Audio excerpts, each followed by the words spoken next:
வணக்கம் நண்பர்களே, கன்சிஸ்டன்சி கிரிக்கெட்டோட 463 ஆரம்பமே பல்லுக்கு ஒரு குளியல் போட்டு ஆரம்பிக்கணும். தற்போதைய நிலவரம், காலோட கண்டிஷன் பெட்டர், கோயிங் குட். இவ்வளோ பாதி வீடியோ பிச்சு தான் இருக்கும். சாப்பிட்டதை எடுக்கவே இல்லை. தொடங்கினாங்கப்பா டேஷஸ்.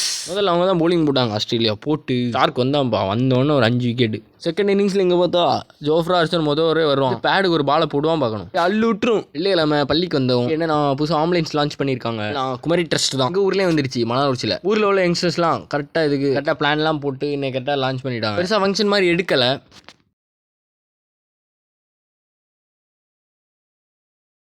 இன்னைக்கு வரவுடைய வழியில தான் முட்டை வாங்கிட்டு வந்தேன். வீட்டுக்கு வந்தால் மொபைல் இல்லை. உச்சைக்கு சாப்பாடு எடுக்க அதுவும் கட்டு. சாயங்காலம் கொஞ்சம் வேலைகள்லாம் நடந்து அது எடுக்க மொபைல் இல்லை. மொபைல் ஒரு ஒர்க் விஷயமா வெளியே போயிருந்து எங்கேயும் வரவுடைய எல்லா தண்ணியும் ரோட்டில் இருந்து எங்கள் தெருவில் பாஞ்சிரும். வீட்டுக்கு போகும்போது நீச்சல் அடிச்சு தான் போயிரு. அக்கா நல்லா இருக்கு. காலோட இன்னும் ட்ரை பண்ணல, டெஸ்டிங் பண்ணி பார்க்கல. இன்னும் பார்க்கும்போது கொஞ்சம் ரெண்டு தான் போகுது. இதுதான் ஃபுல் ரிசல்ட் தெரியும் எப்படி இருக்கும்னு. நெக்ஸ்ட்லேயே ஓகே ஆச்சுன்னா நல்லது. சாப்பாடு தோசை கூட 2 தண்ணி சாதனங்கள் கூட கொஞ்சம் சோறு. டே கம்ப்ளீட் சாருங்க. கரெக்டா